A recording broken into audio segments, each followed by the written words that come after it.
Imagine finding yourself alone, suddenly gripped by an unsettling sensation in your chest. Have you ever considered what you would do if a heart attack struck when no one else is around to help? It's a daunting thought, one that many push to the back of their minds hoping it will never happen to them. Yet heart attacks often strike without warning, and being alone during such a crisis is more common than most realize, especially for those who live by themselves or spend significant time solo. According to the CDC, approximately 1 in 5 heart attacks in the U.S. happens without any obvious symptoms, and over 800,000 Americans experience a heart attack each year. Among them, more than 50% occur when the person is alone or not under immediate medical supervision, making preparedness critical.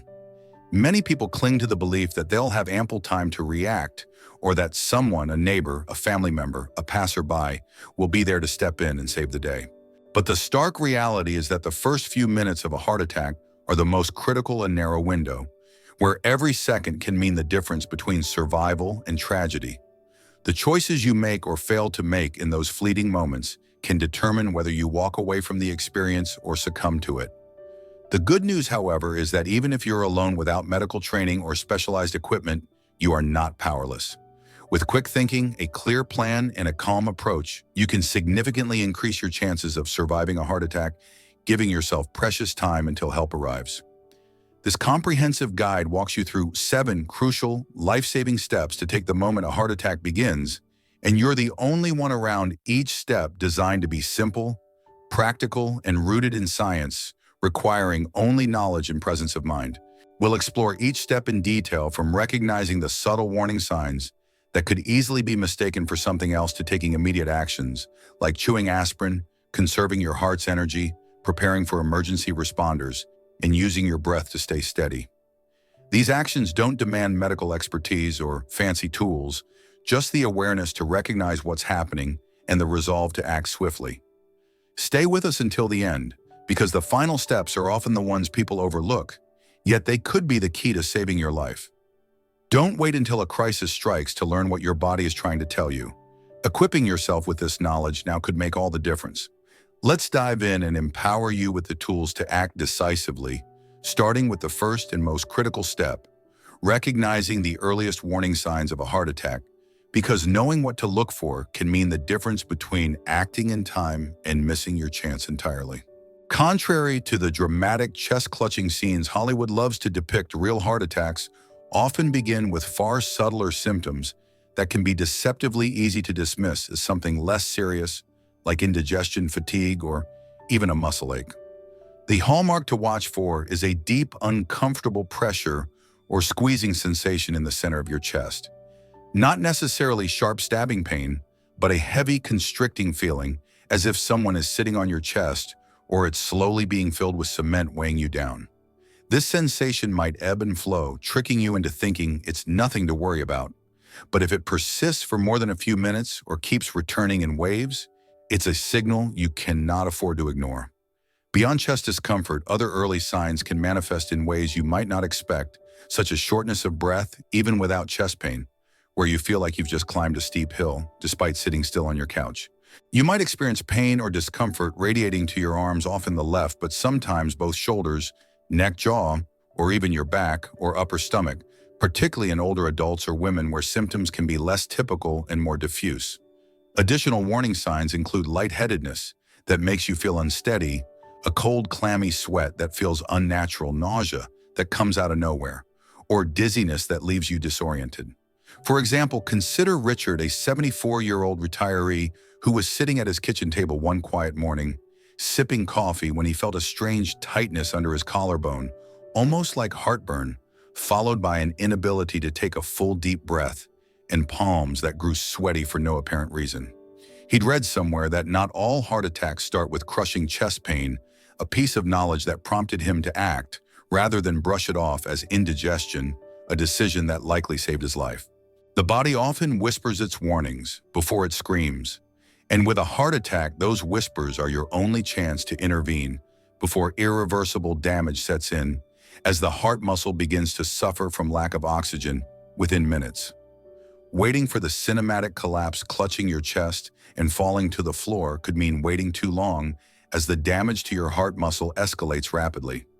If you feel a combination of symptoms, pressure in your chest, shortness of breath, unusual fatigue or discomfort radiating to other parts of your body, stop whatever you're doing immediately. Whether you're washing dishes, reading a book, or watching TV, don't try to tough it out, convincing yourself it's just stress, a bad meal, or a passing ache. Recognizing these signs as potential red flags is your first shot at survival, and treating them seriously, even if they seem minor, could be the decision that keeps you alive, giving you the chance to act before the situation worsens. The second step, calling emergency services immediately, is an absolute must the moment you suspect a heart attack, and it's a step where hesitation can be deadly. The instinct to wait and see if the symptoms pass, to drive yourself to the hospital, or to call a family member or friend first is understandable but dangerously misguided.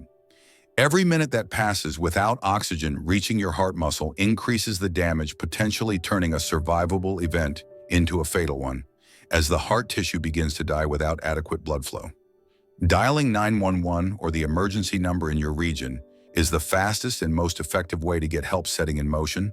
A chain of professional response paramedics are dispatched with life-saving equipment like defibrillators, oxygen, and medications, and they're trained to stabilize you if your heart stops en route to the hospital. Driving yourself is one of the riskiest choices you can make. You could lose consciousness behind the wheel, cause a serious accident, or delay critical care by getting stuck in traffic or struggling to find parking. Consider Linda, a 78-year-old widow who lived alone in a small apartment and felt a strange ache in her left shoulder one evening, followed by a wave of nausea and a cold, clammy sweat that left her feeling uneasy. Her first thought was to call her son for advice, but she recalled a nurse's words from a recent checkup. If you're alone and think it's a heart attack, call 911 first, then talk to family later. She dialed 911, and by the time the ambulance arrived, her symptoms had intensified with chest pressure and dizziness overwhelming her. But the paramedics were prepared to stabilize her on the spot, a decision that saved her life. When you call 911, you don't need to be certain it's a heart attack. Dispatchers are trained to assess your symptoms over the phone, asking targeted questions to guide you, and they won't judge you if it turns out to be something else, like acid reflux or anxiety. In fact, they'd rather send help you don't ultimately need than miss a chance to save your life. To prepare, keep your phone within easy reach, especially if you live alone, perhaps on your nightstand in your pocket or near your favorite chair, and familiarize yourself with its emergency call feature, which many smartphones allow even from a locked screen, enabling you to connect to help even if you're too weak to unlock your device. If you're unable to speak clearly due to shortness of breath or confusion pressing, this feature can still get you connected to emergency services. If this information resonates with you, consider commenting number 2 below to let us know you're following along, and subscribe with the notification bell on to stay updated with more life-saving content. Your support helps us continue this vital work. The third step, chewing an aspirin slowly and calmly, is a deceptively simple yet powerful action you can take after calling for help, one that can significantly boost your chances of survival in those critical minutes. If you have access to a standard 325 milligram aspirin and are not allergic or on blood thinners that contraindicate it, such as warfarin, where you should consult your doctor's advice beforehand, chewing, not swallowing one tablet can make a critical difference. Aspirin works by thinning the blood, helping to slow or prevent the growth of a blood clot that may be blocking a coronary artery, the primary cause of most heart attacks, where a clot obstructs blood flow to the heart muscle. Chewing the tablet rather than swallowing it whole allows it to dissolve and enter your bloodstream faster, potentially restoring some blood flow to the heart in those precious minutes before paramedics arrive, reducing the extent of damage. A study published in the journal Circulation found that chewing one uncoated 325 milligram aspirin during a heart attack can reduce the risk of death by up to 23%. The faster aspirin is absorbed, the quicker it can begin to break down the clot that may be blocking blood flow to the heart. Studies show this can buy you valuable time, sometimes enough to limit the heart muscle's injury or prevent a full-blown cardiac event that could lead to cardiac arrest. Avoid coated or delayed-release aspirin if possible, as they take longer to absorb, but if that's all you have, chew it anyway to get the fastest effect, as every second counts. Taking aspirin on an empty stomach isn't ideal due to potential stomach irritation. But in a heart attack, the risk of clotting far outweighs minor concerns, and the benefits are well documented. Consider Joe, a 72-year-old retiree who felt a tightness spreading from his chest to his neck one quiet morning, while alone at home, a sensation that left him uneasy and short of breath. He remembered a bottle of aspirin in his kitchen cabinet, shuffled to retrieve it, and chewed one slowly while sitting down waiting for the paramedics. His cardiologist later told him that this single action likely reduced the damage to his heart muscle, preventing the clot from growing larger and keeping the situation from escalating into a full cardiac arrest. If you live alone, store aspirin in easily accessible places like your nightstand kitchen drawer, bathroom cabinet, or even a small container in your wallet or purse, and check regularly to ensure it hasn't expired, as expired aspirin may be less effective. Share the location of your aspirin with loved ones or neighbors in case they need to assist you in an emergency. This small science-backed step is a standard practice recommended by emergency responders worldwide and can be the difference between walking out of the hospital with a manageable recovery and not making it there at all, a testament to the power of a simple pill in a critical moment. The fourth step, sitting or lying down to protect your heart, is a seemingly basic but absolutely critical action to take once you've called 911 and chewed an aspirin. The last thing you want to do is keep moving, pacing anxiously, or trying to gather belongings like your keys or phone charger, as any physical effort increases the strain on your heart, which is already struggling to pump blood and get enough oxygen to your vital organs. Instead, stop immediately and find the safest, most comfortable position possible, ideally sitting in a chair with your back-supported feet flat on the floor and arms resting loosely at your sides to minimize your heart's workload and help maintain stable blood flow. If you feel faint, lightheaded, or like you might pass out, lie down on your side with your head slightly elevated, using a pillow or cushion if available to avoid choking, if nausea leads to vomiting. Resist the urge to power through discomfort, finish tasks, or get yourself together, as this mindset, while admirable in other contexts, is a dangerous risk during a heart attack when every ounce of energy needs to be conserved. Consider Alice, an 81-year-old widow who felt a heavy pressure radiating across her chest one afternoon while cleaning her kitchen, her first instinct to tidy up the dishes and make herself presentable before calling for help. But she recalled her doctor's advice from a recent visit. If you think it's your heart, sit down, everything else can wait. She sank into her favorite recliner, propped herself up with a cushion, and stayed still, a choice that likely prevented her symptoms from escalating into full cardiac arrest, as the reduced strain on her heart kept her stable until paramedics arrived. Doing nothing in this moment is doing something vital. It gives your heart a chance to stabilize, slows your breathing, and conserves your body's limited oxygen supply, reducing the risk of further damage. If you're on a chair without armrests, avoid slumping to keep your breathing open and your spine supported, as slumping can constrict your chest and make breathing harder. If you feel symptoms like chest pressure, shortness of breath, or dizziness, stop wherever you are or move as little as possible to a safer spot. Breathe slowly and let your body focus on one job: surviving until help arrives. Comment number 4. Below if this step resonates with you, and subscribe to support more content like this, as your engagement helps us reach others who need this knowledge. The fifth step, unlocking your door for emergency responders, is a practical action that can save critical seconds when help arrives, a small act with potentially life-saving consequences. If you have enough strength after calling 911, chewing an aspirin, and settling into a safe position, unlocking your front door can ensure paramedics can reach you without delay, as every second counts in a heart attack where oxygen deprivation can rapidly worsen heart muscle damage. A locked door can force responders to break in, wasting precious time, causing property damage, or startling you if you're near the entry, especially if you're already weak or disoriented. By unlocking the door, you allow paramedics to walk in and begin life-saving care immediately, potentially shaving minutes off their response time. Minutes your heart may not have to spare. Emergency response data shows that even a delay of 1 to 2 minutes caused by locked doors can reduce the effectiveness of on-scene treatment, especially when using a defibrillator. In cardiac emergencies, every minute without treatment decreases the chances of survival by 7 to 10%. Think of Paul, a 76-year-old retiree living in a small condo who felt heart attack symptoms one evening, a heavy chest and shortness of breath that came on suddenly. He managed to call 911, chew an aspirin, and shuffle to unlock his front door in under 2 minutes, a sequence he'd mentally rehearsed after a health scare the previous year.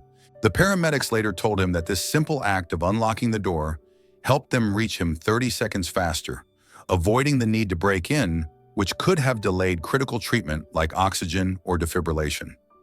If walking to the door feels too risky, you're dizzy, or you're too weak to move safely, prioritize staying still and breathing as your safety comes first. But if you're close to the door and steady enough to reach it without overexerting yourself, unlocking it is a small act with a big impact, signaling to responders that you've done your part to help them help you. For those living alone, especially in apartments, gated communities, or rural areas, plan ahead, ensure your door is easy to open from the inside. Your address is clearly visible from the street, and consider keeping a spare key with a trusted neighbor or in a medical lockbox designed for emergency access. A smart lock with remote access capabilities can also be a game changer, allowing you to unlock the door via your phone if you're unable to move. These preparations may seem minor, but they can make a significant difference in a crisis, ensuring help reaches you as quickly as possible. The sixth step, using your phone's speaker or medical ID features, transforms your phone into a lifeline during a heart attack, a tool that can keep you connected and provide critical information even if you can't speak. After calling 911, switch to speakerphone to communicate hands-free, allowing you to focus on breathing slowly and staying calm without the physical strain of holding the phone to your ear, which can be surprisingly taxing when you're in distress, struggling with chest pressure or shortness of breath. Speakerphone also lets dispatchers hear you more clearly if you become too weak to speak, picking up on background cues like your breathing movements or tone, which can inform their guidance and help them assess your condition in real time. Equally critical is your phone's emergency medical ID feature, available on most smartphones, such as iPhones or Androids, which can be accessed from the lock screen without a passcode. This feature stores vital information: your age, allergies, medications, medical conditions like heart disease or diabetes, and emergency contacts, allowing paramedics to make informed decisions, even if you're unconscious or unable to communicate. Take Susan, a 79-year-old grandmother who passed out just moments before paramedics arrived during her heart attack one quiet afternoon. Her phone's medical ID, which she'd set up during a family tech lesson, revealed she was diabetic and allergic to penicillin, preventing responders from administering a potentially harmful medication and enabling them to contact her daughter quickly using the listed emergency contact. Setting up your medical ID takes less than 5 minutes and can include your name, birth date, conditions, medications, allergies, and 1 or 2 emergency contacts, creating a digital lifeline that speaks for you when you can't. Practice using your phone's emergency features. Now test the speakerphone, locate the medical ID settings, and ensure your information is up to date so you're ready if the moment comes. Keep your phone accessible at all times, especially if you live alone, perhaps clipped to your belt in a pocket or on a nearby table to ensure you can reach it quickly. Comment number 6 below if this tip resonates with you, and subscribe for more life-saving insights, as your support fuels our mission to inform and empower. The 7th and final step, slowing your breath to steady your heart, is a powerful tool to manage panic and support your heart while waiting for help, a simple yet effective way to keep your body from spiraling into chaos. A heart attack can feel overwhelming, with tightness in your chest, racing thoughts, and a sense of dread that amplifies every sensation, making it feel like you're drowning in fear. In this moment, controlling your breathing can calm your nervous system, slow your heart rate, and help prevent dangerous arrhythmias triggered by stress, which can exacerbate an already strained heart. Research from Harvard Medical School has shown that slow, deep breathing can reduce heart rate by up to 20%, helping the heart use oxygen more efficiently and reducing the risk of arrhythmias during a cardiac event. You don't need a complex meditation technique. Just breathe in slowly through your nose for about 4 seconds. Hold it briefly for a second or two, and exhale gently through your mouth for 6 seconds, repeating this rhythm to create a steady anchor for your body and mind. This controlled breathing won't cure the heart attack or clear a blocked artery, but it can keep your body from slipping into shock, giving your heart a better chance to hold steady until paramedics arrive with oxygen and medications. Consider Frank, an 83-year-old widower who felt like he was drowning in fear when chest pain hit one evening, his heart racing as panic took hold. He recalled a simple breathing exercise his doctor had taught him during a routine checkup for his hypertension.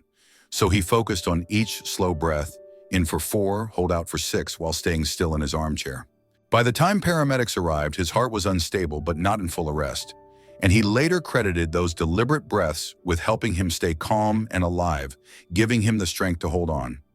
You can practice this technique anytime while resting, feeling anxious, or even watching TV, so it becomes second nature, ready to deploy instinctively when the stakes are high. Slowing your breath helps oxygen flow more efficiently, reduces the strain on your heart, and buys you time, sometimes the only edge you need in those critical moments before help arrives. In reflecting on these 7 steps, recognizing the warning signs, calling 911, immediately chewing aspirin, sitting or lying down, unlocking your door, using your phone's features, and slowing your breath, it's clear that surviving a heart attack alone is not about luck, but about preparation, awareness, and calm, deliberate action. Each step forms a link in a chain that can save your life, giving you control even in the face of fear and solitude. The American Heart Association emphasizes that bystander action within the first 3 to 5 minutes of a heart attack increases survival odds by more than 50%, even when that bystander is you alone, with no training, just the right knowledge and a calm mind. A heart attack may feel like the ultimate form of isolation, a moment where you're alone with your mortality, but these actions remind you that you're not helpless. You have tools, you have knowledge, and you have a plan. Ask yourself what stood out most today. Was it a step you hadn't considered, like unlocking your door to save seconds or setting up your phone's medical ID, or one you now see in a new light, like the power of a single chewed aspirin to thin your blood?